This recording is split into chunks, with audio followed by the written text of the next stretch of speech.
Good evening, ladies and gentlemen. Thank you for coming tonight. I'm Dr. Chris Hammond, Professor of Political Science here at the University and Director of the Morris Family Center for Law and Liberty. The mission of the Morris Family Center is to make sure that our undergraduates leave HBU with an understanding of American history and an appreciation for the principles on which our nation was founded. And throughout the year, we offer a variety of academic programming to help us fulfill that mission. This year, we offered a faculty lecture series focusing on founding fathers that you have probably never heard of before. And tonight, we will hear about George Mason, and this will be the last of our lecture series for the year. Our presenter tonight is Dr. John Tyler, who is Professor of Law and Jurisprudence here at the University. He teaches courses in law, jurisprudence, and government. Dr. Tyler received a BA in philosophy, summa cum laude, from Texas A&M in 1975, and a JD from SMU Law School in 1978, and a PhD in philosophy from Texas A&M in 2012. Dr. Tyler has published leading articles in the Houston Law Review, the Baylor Law Review, the Journal of Air Law and Commerce. The Texas Bar Foundation and the Houston Law Review selected 2 of these articles as Articles of the Year. He has practiced civil litigation since 1978 and is board certified in trial law and personal injury trial law. He has handled cases on 3 continents and represented clients including every major oil and chemical company in the world and many of the large financial institutions and school districts in Texas. And he is here to tell us about George Mason, forgotten founding father. Please help me welcome Dr. John Tyler.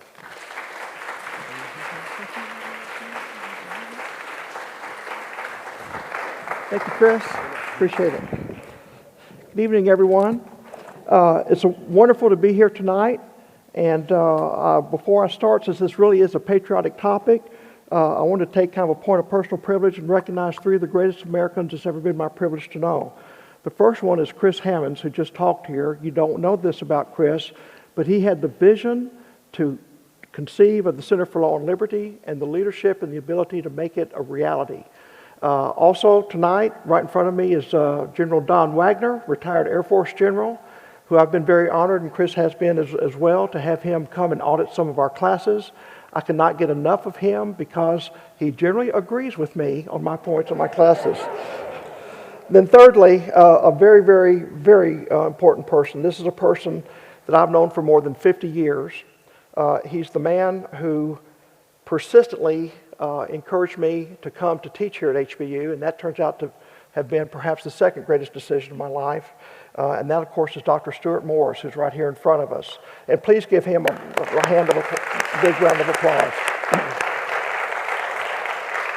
In case you don't know about Dr. Morris, of course, he was a World War II veteran, but he was also the founder of our university, and he is also the primary benefactor of the Center for Law and Liberty. And without him, we would never have been able to begin our new building of Independence Hall that's going to start taking place very, very soon. So thank you very much, Dr. Hammond, General Wagner, and Dr. Morris for all the things that you've done. I want to begin tonight with a question, which is, who the heck is George Mason? Which is the response I got from most of my students when I told them that we would be talking about him. So I want to show you his picture. Right there. That's George Mason. Now, George Mason is one of our forgotten founders. Most importantly, this is the man who more than anyone else is responsible for our Bill of Rights. I'm going to try to tell you the story of his life in 12 snapshots. And as my students know, I cannot lecture without a chart and an outline. So you have both in your hand tonight. So the 12 Roman numerals are going to be the 12 snapshots that I'm going to talk about. So our first snapshot is, who is George Mason? Let me answer that question this way. We have 3 magnificent documents in our history that weave the tapestry of our country together. The first one is the Declaration of Independence. The second one is the U.S. Constitution. And the third one is the Bill of Rights. George Mason played the most decisive role of any founder in the formation of all 3 of those documents. Mason was the founder who was most respected by the other founders. Thomas Jefferson praised him as the wisest man of the generation.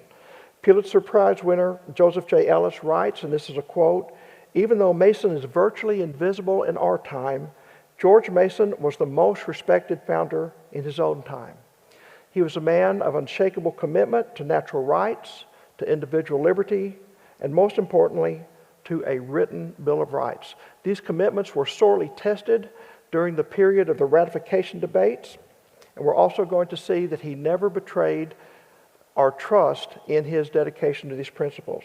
He was also a very important aspect of his personality, a very dedicated Christian, and more than any other founder, he insisted on morality in public life. There were two distinct creative moments in the founding of our country. The first was the War of Independence from England, and the second was the invention of the United States.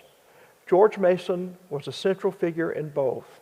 No other founder has his credentials, and his true genius was that he guided us into forming a government that had enough power to govern us, but also was so carefully constructed in its architecture that it allowed us to establish and preserve in perpetuity individual liberty and individual rights. Mason was the author of four very important documents that formed our founding. The first one is the Virginia Declaration of Rights of 1776. You may have never heard of this before, but it very much provided the blueprint 5 weeks later for Thomas Jefferson's Declaration of Independence. Also in 1776, George Mason wrote the Virginia Constitution, which later served as a model for the United States Constitution. The third document, and the one that we'll spend most time on tonight, that he wrote were his objections to the new U.S. Constitution, and he wrote that in 1787. This document is the document that more than anything else resulted in the population of our country demanding that we have a written Bill of Rights as part of our ratification of the Constitution. And the fourth document was a list of 20 proposed amendments to the Constitution that were adopted by the Virginia Ratifying Convention in 1788.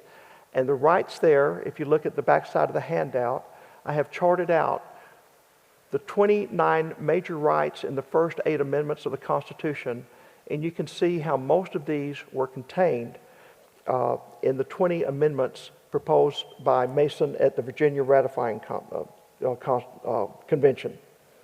Now, if all this is true, if he really was this important, if he really was involved in these 3 important documents that form the fabric of our country, if he really wrote these 4 other documents that provided the models for these documents, why is it that he's a forgotten founder?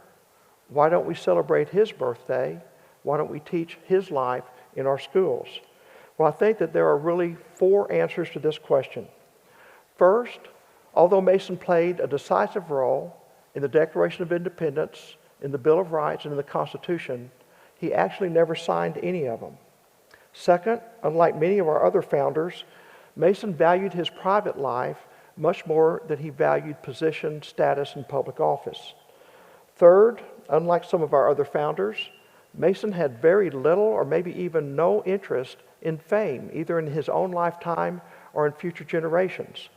Of all the founders, he's the only one that did not leave memoirs or a diary or an autobiography or a carefully composed inscription for his tomb.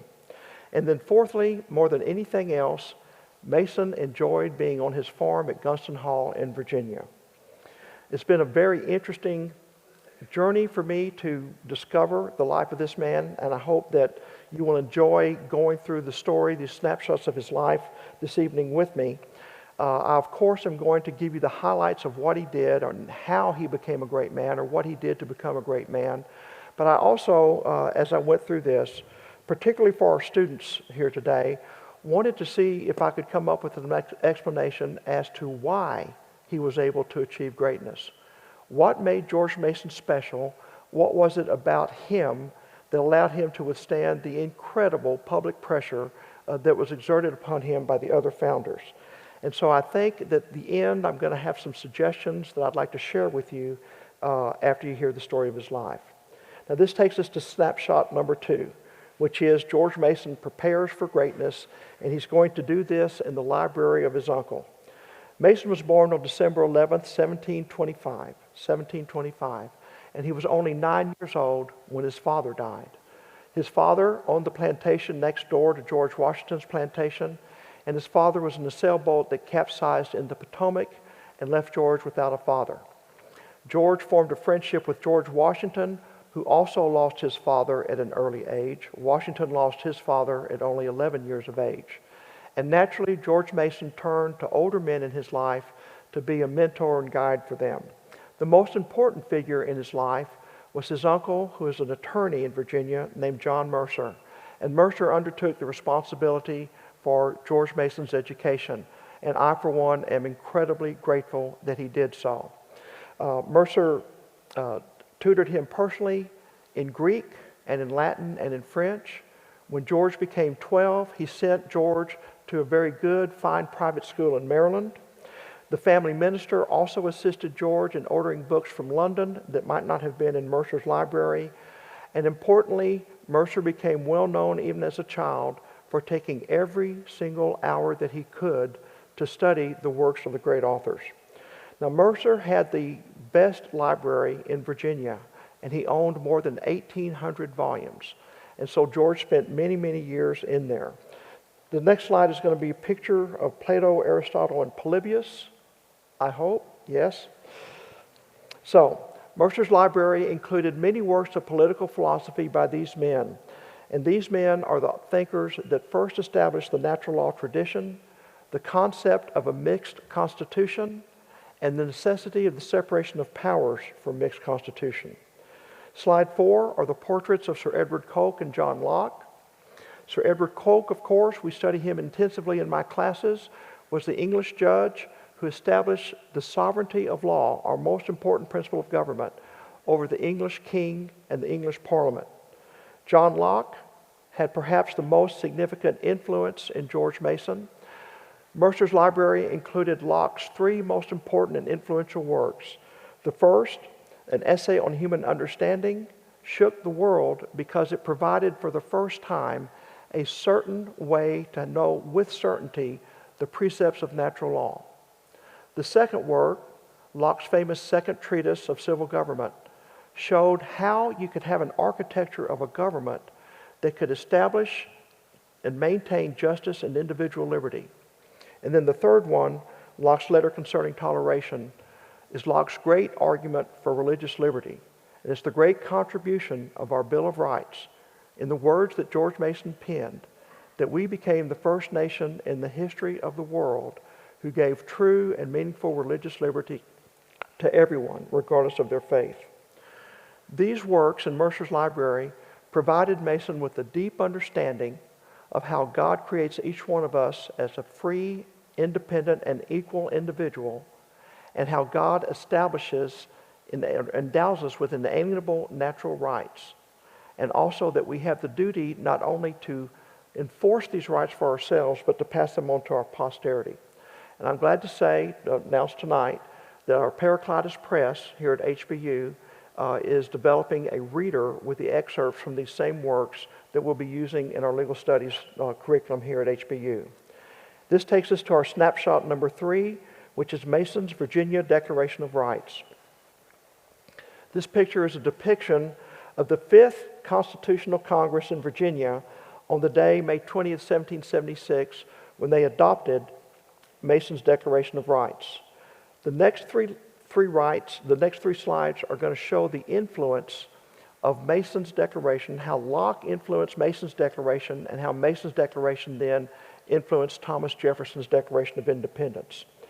Now I want you to pay attention to what I have in red letters on each of these slides, that all these documents share 3 foundation principles. The first one is that God creates each of us as an equal and independent human being. Second, God endows each of us with inalienable natural rights. And third, that these rights include the rights to life, liberty, property, safety, and the pursuit of happiness. Slide 6 is an excerpt from John Locke's second treatise of civil government, section 6, in which he states a famous quote that all my students, of course, have to memorize in each of my classes. I see many of you nodding.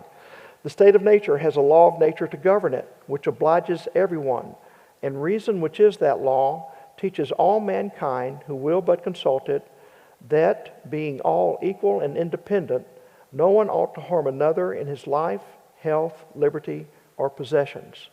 Now look how closely then Mason is going to track this language in the Virginia Declaration of Rights in 1776. That all men are born equally free and independent and have certain inherent natural rights, of which they cannot by any compact derive or divest their posterity, among which are the enjoyment of life and liberty, with the means of acquiring and possessing property, and pursuing and obtaining happiness and safety. Slide 8 then is an excerpt of famous language from Thomas Jefferson's Declaration of Independence. Jefferson relied heavily on Mason in drafting the Declaration, and he says, "We hold these truths to be self-evident, that all men are created equal, that they are endowed by their Creator with certain inalienable rights, that among these are life, liberty, and the pursuit of happiness." Which takes us to snapshot number 4 from Mason's life, and that's what Mason did at the Constitutional Convention in Philadelphia. Slide 9 is a picture of the Assembly Room inside Independence Hall in Philadelphia. Thanks very much to Dr. Morris's generosity. In a few years, I'm going to actually be able to teach my constitutional law courses in this room, and I look forward to that with great gratitude to you, Dr. Morris. Mason served as a delegate at the Philadelphia Convention from May 14th to September 17th, 1787. The U.S. Constitution borrows many of its provisions from Mason's Virginia Constitution that he wrote 11 years earlier. Mason was among the most vocal and respected of all the delegates. He spoke 136 times on the convention floor, and he vigorously advocated a mixed constitution with separation of powers maintained by checks and balances. He based his arguments on Aristotle's Politics, Polybius's Histories, Machiavelli's Discourses on Livy, and perhaps most importantly, Montesquieu's Spirit of the Laws. Again, each of these works is a fundamental work that we study in the curriculum in legal studies here at Houston Baptist University.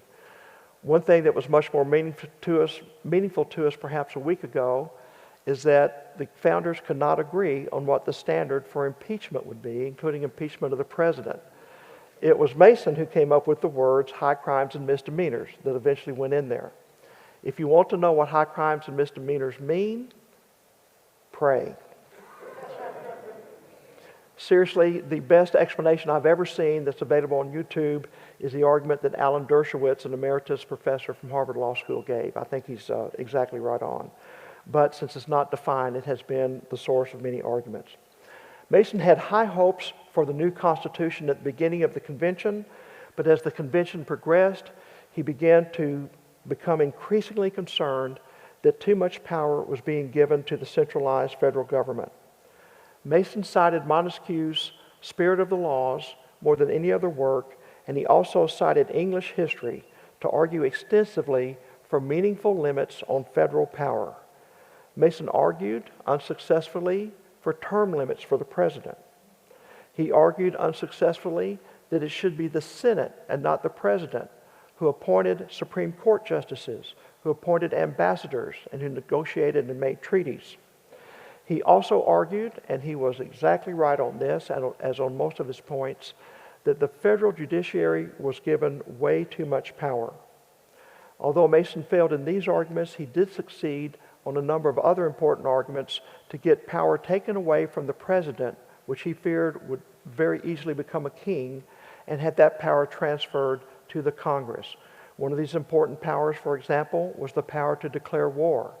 In England, that was traditionally the sole prerogative of the monarch, but thanks to Mason's efforts, it requires a motion by Congress.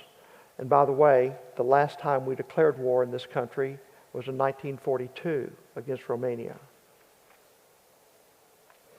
Mason's core doctrine of government, based on Greek, Roman, and English history, was a distrust of centralized government.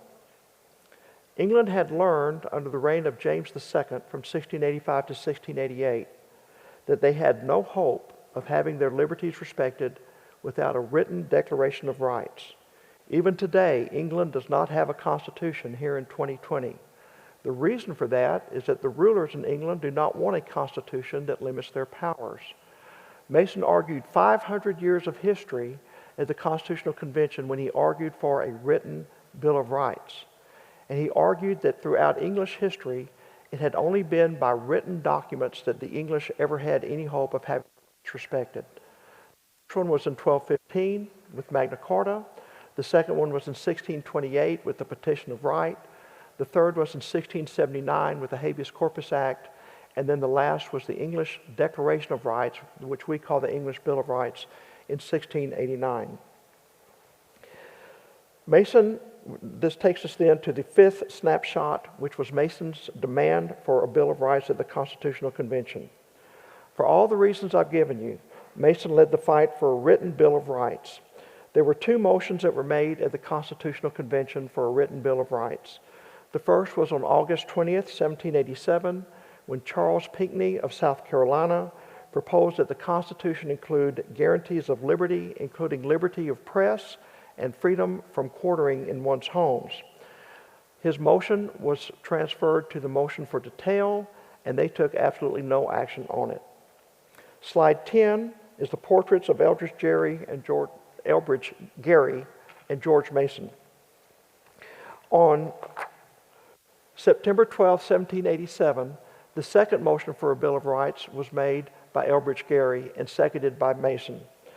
Gerry was from Massachusetts, and he made a motion that a new committee be set up that would consider a new Bill of Rights for the American Constitution based on state declarations of rights that had recently been adopted across the country.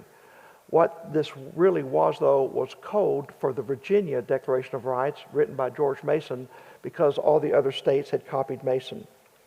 The convention debated Gerry's and Mason's motion, and during the debate, Mason based his arguments for a written Bill of Rights on English history. He particularly emphasized the 3 years of tyranny under James II that ended in the Glorious Revolution. And during the debate, he turned to the delegates and said, "Is it not true that there was not a single person in our country who would have trusted his individual liberties to the political interpretation of the English government in 1776.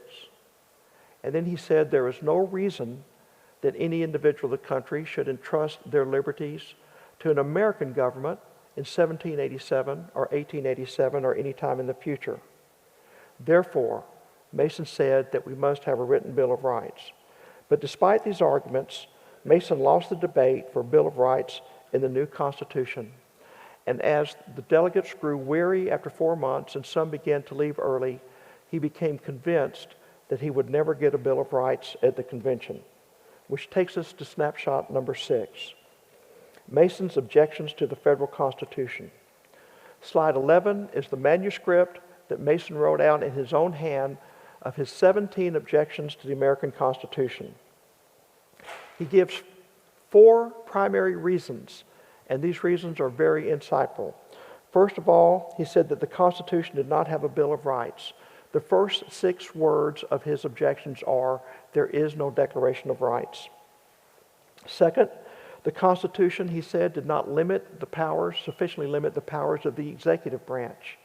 There were no term limits on the president. The president could be elected over and over and over again. And because of his power of making appointments, Mason feared that he would be able to secure a tyrannical position on power. Third, the Constitution did not adequately limit the powers of the judiciary. Mason foresaw, as Judge Robert Gates of New York did, who wrote under the name of Brutus, that the federal judiciary would take the powers granted to it under their lifetime appointments and expand the powers of the federal government to such a point that they would eradicate the ability of states to meaningfully pass laws and enforce them for themselves. And fourth, and perhaps most insightful to Mason's character, he objected strenuously that the Constitution did not stop the slave trade. Mason saw an importation on slaves, a ban on importation of slaves, as the first important step towards abolishing slavery altogether. Mason repeatedly warned the Constitutional Convention about slavery. This is a quote from one of his speeches. "Slavery brings a judgment of heaven on the country. As nations cannot be rewarded or punished in the next world, they must be rewarded or punished in this one. By an inevitable chain of causes and effects, providence punishes national sins by national calamities. There were only 2 states where importation of slaves was still legal at this time. These were South Carolina and Georgia. Mason argued that they should be excluded from the new Union if they did not ban the importation of slaves. Madison, on the other hand, argued that leaving these 2 states out would be a worse evil than slavery. Unfortunately, as on so many important issues, Mason would lose this debate as well. South Carolina and Georgia reached an agreement with the northern states that sealed Mason's loss on this issue. Under this deal, Georgia and South Carolina received an assurance that the importation of slaves would remain legal in our country for 20 more years. This is the Migration or Importation Clause of Article 1, Section 8. What did the northern states get? The northern states very much wanted the power to regulate commerce and navigable waters by a majority vote in Congress, rather than the 2/3 vote, which they were afraid would be passed.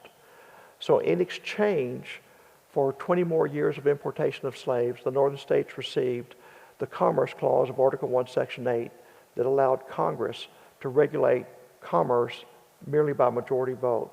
This, by the way, has been the single clause that the Supreme Court has used to overly expand federal power the last 229 years. Thirdly, under this deal, and financially this was very important, the New England slave ship owners continued their de facto monopoly on the slave trade, shipping slaves from Africa to South Carolina and Georgia. Records show that just in the years from 1801 to 1808, they imported 156,000 new slaves. Mason also foresaw, correctly as it turned out, that the power of the federal government would eventually destroy the power of the states to pass and enforce their own laws. The proposed Constitution simply made the federal government too powerful. Mason saw that the 2 levels of government would never be able to coexist under the Constitution as then written. Eventually, one would destroy the other, and Mason foresaw that the overwhelming power of the federal government would complete its conquest of the states. Which brings us to snapshot number 7. For all of these reasons, Mason refused to sign the Constitution at the end of the Constitutional Convention. The Constitution was signed by delegates on September 17, 1787. Only 2 other delegates joined Mason in refusing to sign.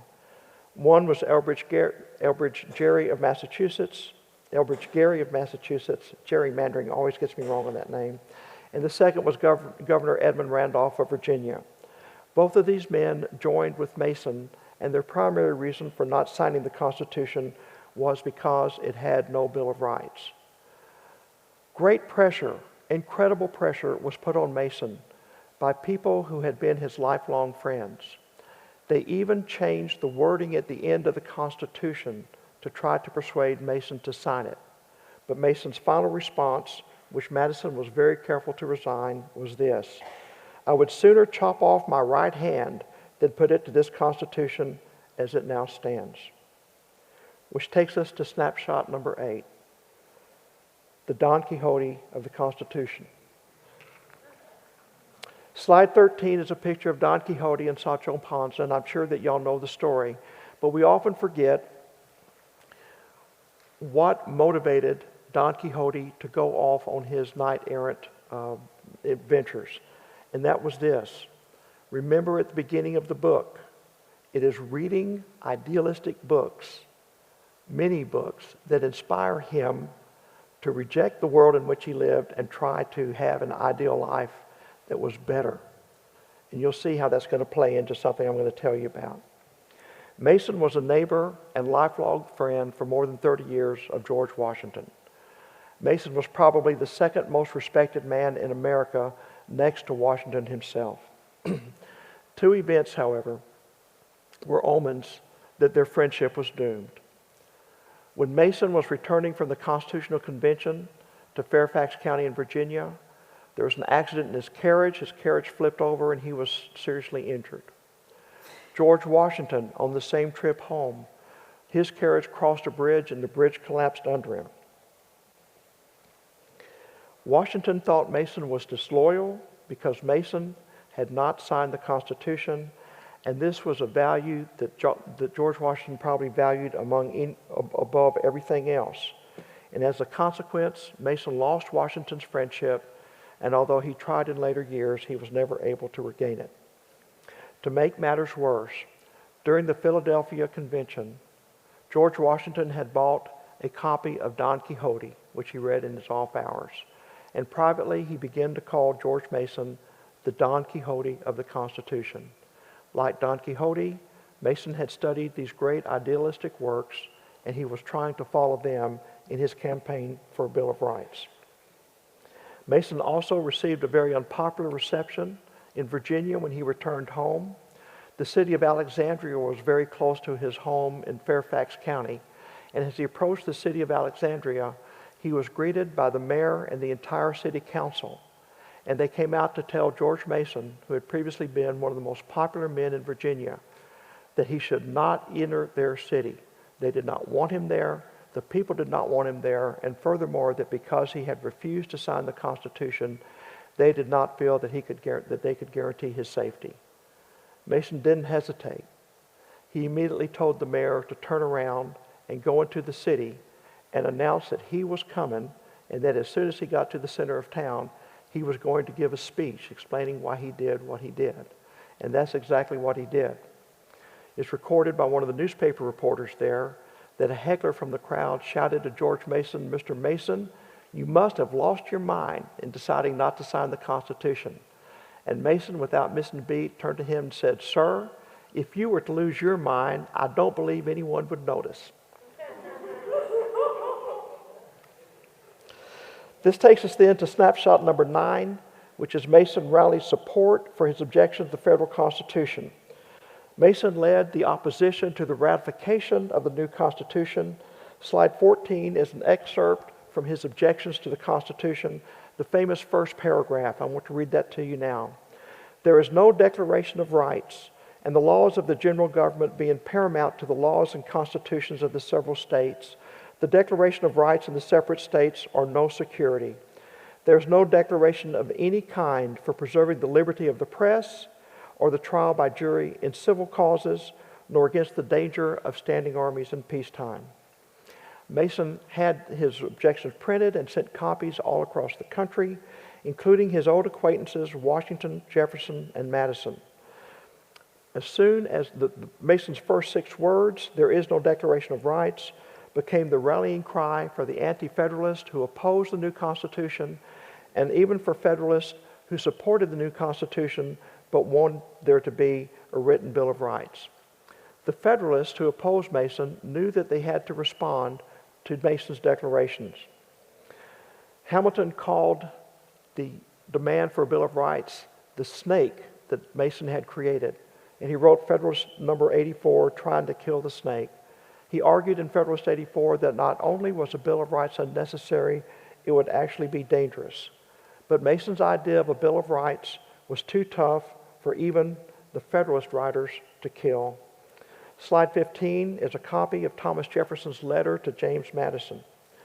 Jefferson is still in Paris, and as soon as he got a copy of the new Constitution and he read Mason's objections to the Constitution, he wrote a letter to James Madison. He began the letter politely with a list of things that he liked, but then he quickly turned, and I want you to notice how much of this language comes directly from George Mason. "I will now add what I do not like. First, the omission of a Bill of Rights providing clearly and without the aid of sophisms for freedom of religion, freedom of the press, protection against standing armies, restriction against monopolies, the eternal and unremitting force of the habeas corpus laws and trials by jury. Let me add that a Bill of Rights is what the people are entitled to against every government on earth, general and particular. And a Bill of Rights is what no just government should refuse or rest on inference." Which brings us then to snapshot number 10. Mason led the opposition to ratification at the Virginia Ratifying Convention that took place in Richmond, Virginia in the summer of 1788. Slide 16 are the two Federalist leaders, George Washington and James Madison. The Federalists, led by these two men, wanted to ratify the Constitution. They wanted a strong central government, and they did not want a written Bill of Rights. The Anti-Federalist leaders, however, George Mason and Patrick Henry, wanted less centralized power in the federal government.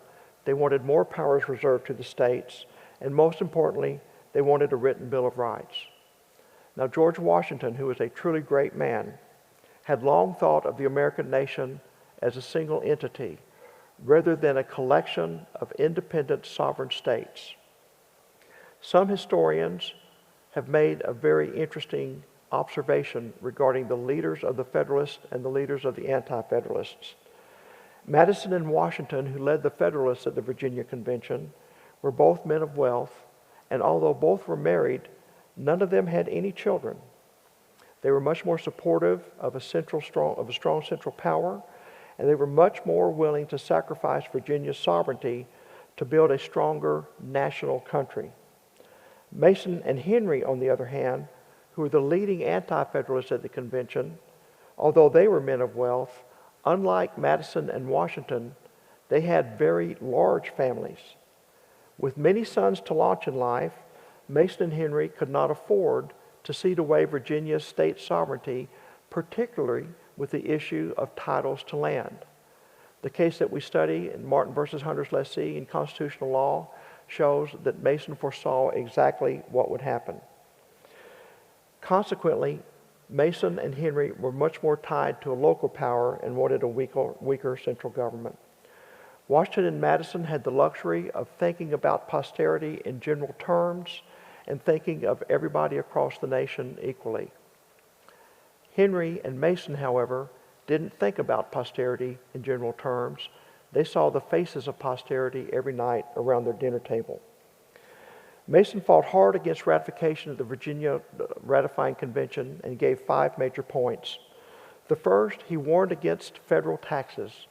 He said it was too dangerous to give the federal government the power of direct taxation, and argued early on, as we will see in later Supreme Court cases, that the power to tax is the power to destroy.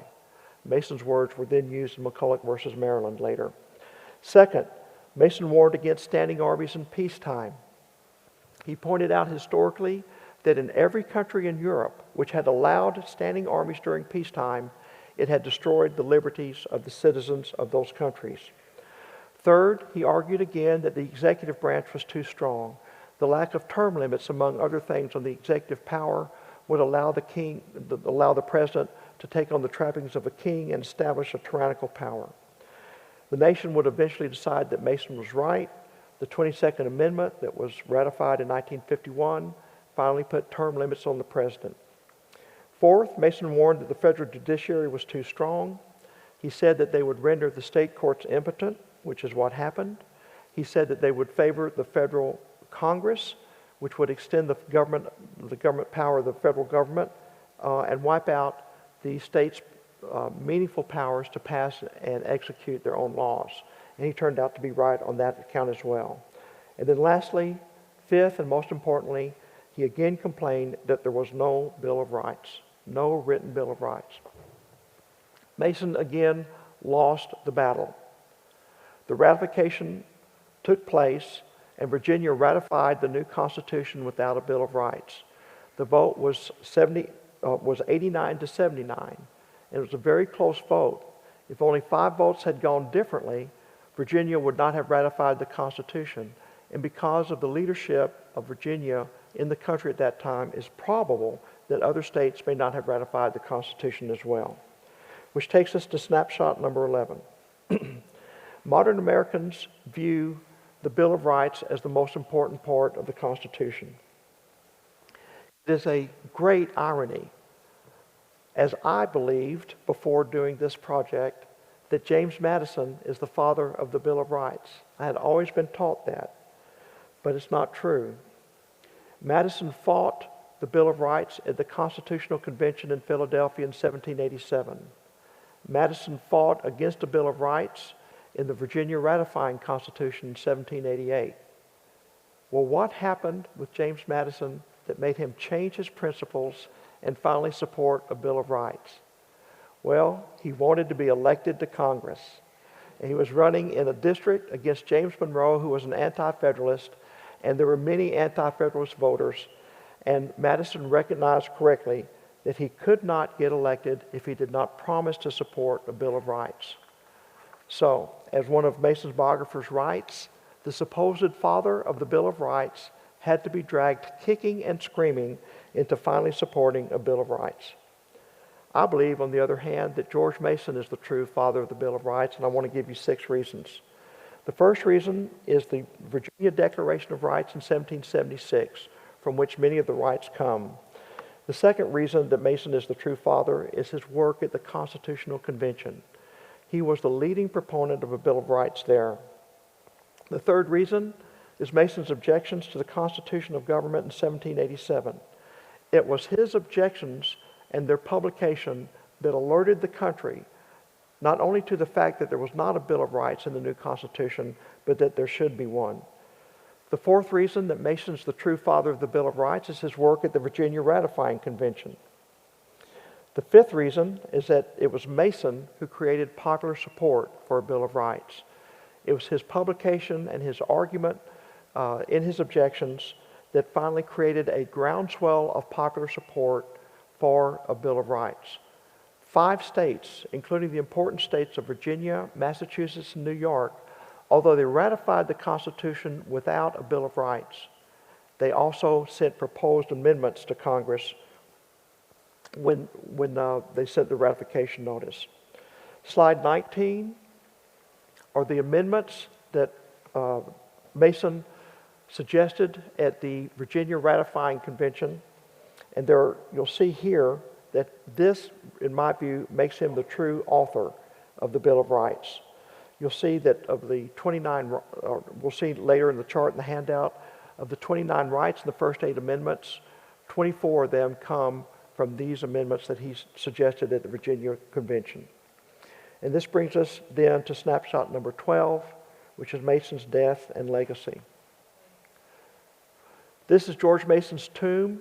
His tomb is on this side without very much inscription at all. The tomb on the side that has a brass plate is the tomb of his first wife, Anne. The Bill of Rights was ratified on December 15, 1791. That Bill of Rights is George Mason's true legacy both to us and to all the world. George Mason died less than a year later on October 7, 1792. The last visitor to call on Mason before he died was Thomas Jefferson. And Thomas Jefferson spent 2 days with him, during which time Mason recounted everything that he could recall that happened at the Constitutional Convention. Jefferson knew that Mason was about to die, and Jefferson had not been able to attend the Constitutional Convention because he had been ambassador to France at that time. Slide 21 then is our Bill of Rights, our first 10 amendments. These rights are every bit as significant as the body of the Constitution itself. The First Amendment, of course, protects our freedom of religion, our freedom of speech, freedom of press, freedom of association, and the right to petition the government. The Second Amendment preserves our right to bear arms. Our Third Amendment preserves our homes as our castles, making it prohibiting any government from quartering soldiers in peacetime in our homes without our consent. The Fourth through Eighth Amendments are extremely important because they limit the otherwise unbridled power of the judiciary in the federal Constitution. And lastly, the Ninth and Tenth Amendments at the end. The Ninth Amendment provides that the listing of rights in the Constitution is not exclusive, but very importantly, the listing of powers given to the federal government is. Because of the 10th Amendment, if there is not an express grant of power to the government in the Constitution, it's reserved to the states and to the people respectively. The Bill of Rights is the ultimate protection for the rights of a vast diversity of human beings that have called themselves Americans now for 229 years. More than any other aspect of our founding, it's the Bill of Rights that makes us a united single people. So in conclusion, how should we evaluate the life and works of George Mason? In view of the impact of the Bill of Rights, I believe that although Mason was a flawed human being, like we all are, He has perhaps one of the most impactful lives in all of human history. I think that one way to measure his greatness is to compare him to other great men. As a lawgiver, like Moses, George Mason gave us a Decalogue that will lead us to happiness and peace and prosperity as long as we will just follow its provisions. As a founder, like Brutus, he freed his people from a tyrannical king and established a model of government that became an example for all the world. As a patriot like Cincinnatus, he responded to his country's call during times of crisis, not once, but twice. And after the crisis was over and he had solved the problem, he rejected a grateful nation's offer of position and power so that he could simply return home to his farm and live as a private citizen. And lastly, as a sage like Lord Acton, George Mason recognized the corrupting influence of power. He recognized that power corrupts, that absolute power corrupts absolutely, and furthermore, that power corrupts governments as thoroughly as it can corrupt any individual. At the beginning of the talk, I told you that I wanted to try to share my opinions as to what it was about Mason that helped him achieve this great achievement. I think there are three things that he did that give examples to us that perhaps we can emulate in our own lives. The first is that he developed his intellect. The second is that he developed his character. And third, he matured spiritually. These last two things are things that our education system has now forgotten. How did he develop his intellect? Well, if you remember, he developed his mind through hard study in his uncle's library. He studied the great legal philosophers, he studied the great political philosophers, and he studied the great historians. As I say every day in every one of my classes, a page of history is worth a volume of logic in understanding the law. How did Mason develop his character? From an early stage in his life, Mason made the decision that he was willing to stand by the right, even to the sacrifice of life itself. And he learned at an early age that death was preferable to dishonor. Once his character was molded, it became easy for him to resist all the pressures that his friends and former supporters could place on him to do what they wanted to do and to do what he thought was right and refuse to sign the Constitution without a Bill of Rights. He paid a very high price in popularity and in friendships, including losing his most valued and treasured friendship, but he never wavered in his resolve. Lastly, how did Mason mature spiritually? Mason, like all of us, was a sinner, and like all of us, he was a fallen man. But although he was in the world, he always struggled to not be of the world. He avoided the boastful pride of life by turning down position in public office. He was careful to honor the two greatest commandments that we have. The first, to love the Lord our God with all of our heart, our soul, and our mind. And secondly, that we love our neighbors as ourselves. And I want to focus on that. It was from the command to love our neighbors that Mason developed his opposition to slavery, that he advocated the equality and independence of all men, and that he dedicated himself to protecting the rights and liberty of all of our citizens. Several times during my career as a lawyer, I had the sad task of being called to someone who was passing away. 3 times I was at the bedside of men who were dying without a will. They were desperate, they were frantic, and I did all I could to reassure them that their last interest would be followed. I learned from these experiences that men seldom tell you as much during their life, and they're seldom as truthful with you as they are approaching death. I'd like to read for you a very brief passage from George Mason's last will and testament, which are his last instructions to his sons. Quote, "I make these recommendations to my sons from my own experiences in life. You should always prefer the happiness and independence of a private life to the troubles and vexations of public affairs. If, however, you choose to engage in public affairs, then you must never let private interest or personal ambition or even the fear of death itself cause you to betray the liberty of your country or cause you to fail to pass it down to future generations. Rome's great republic lasted 482 years. That's how long it took the Romans to abandon their great Republican Constitution. Mason's lasting principles have shielded us from the lash of tyrants now for 229 years. Our founders gave us a Constitution that established a government of the people, by the people, and for the people. And George Mason gave us a Bill of Rights by which we can secure the blessings of liberty for ourselves and our posterity. As George Mason admonished his sons, it is we, the living, who must be careful never to betray the liberties of our country or fail to transmit those liberties to future generations. Thank you very much for your attention.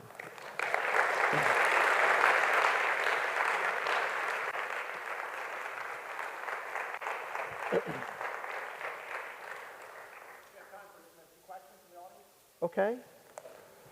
If you... There are any questions from the audience? Questions? Right back. So in George Mason, we have a virtuous, quick-witted, famous individual. How do we explain his string of political defeats at the convention? What did he lack that kept him from achieving all of his goals? Believe it or not, the primary reason, and I've gotten this from a number of books that I've read, that the Bill of Rights did not get further consideration is that the people were tired after 4 months of arguing with each other. Many of the people had already drifted away and left. Governor Randolph had left. A number of them had left. And there were so many other fights that he fought that when it came time for the Bill of Rights, they were just exhausted, I believe. The other thing that is kind of a darker side, Paul, and it's a great question.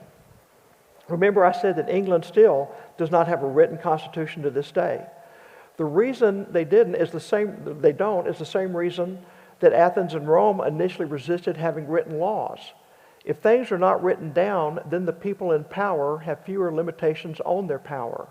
And it's a general rule of history that people in power do two things. Number one, they do whatever they need to maintain their power. And secondly, they do basically whatever they need to do to increase their power. This is an aspect of the corrupting influence of power that it has on us as fallen people. So consequently, he did succeed in getting a mixed constitution. You know, a constitution, if y'all don't know, that has an element of rule by the one, rule by the few, and rule by the many. He did succeed in getting separation of powers, which is required to maintain that mixed constitution. And he did get some victories. The primary victory that he got was the Electoral College. But that's a very difficult concept to explain to people, although it's now becoming very, very important in our politics again. Every 20 or 30 years, it surfaces, as you know, as the number one debate topic in high school and college debates. People don't always have wisdom when it comes to government, particularly when they're power. So you have a lot of people that resist the king and talk about liberty for themselves until they then are the people who hold the power, at which time they're going to think about that liberty again. Do they really want people to have it? Okay? So I think that that's the answer to your question. The thing that's amazing about Mason to me is how he gave up. He went from being the hero and the intellectual darling of the founders to being the pariah. Someone who's actually called Don Quixote. Can you imagine? George Washington, who you admire as your best friend for 30 years, and he's going and calling you Don Quixote of the Constitution to people. That was really, really tough. He talks about it in a letter to some letters to his sons about how much he was grieved by losing Washington's friendship. But never did he say, you know what, I'm gonna change my mind and I'm gonna go along with the crowd and do what's popular instead of doing what's right. We don't know that much about him because he didn't care about fame. He really cared about doing what was right. And I hope that this has been a great experience for me when Chris assigned me Mason as my guy because I've discovered a flawed man, but nevertheless one that I can admire very much. One last question here in the front. Do you think that it could be that it wasn't God's timing for the Bill of Rights to happen at that time? Man plans and God laughs, right? Her question was it God's timing for the Bill of Rights to happen at that time? That's generally, that is the right answer. That's probably right. in that if Mason had not continued and gotten that much publicity, we may never have gotten it at all. Is that kind of your point? I think that that's probably right. I think that's probably right. And I'm very, very grateful, as we should all be, that it happened in God's time, however, however late it may have been. Yes. Thank you. Thank y'all.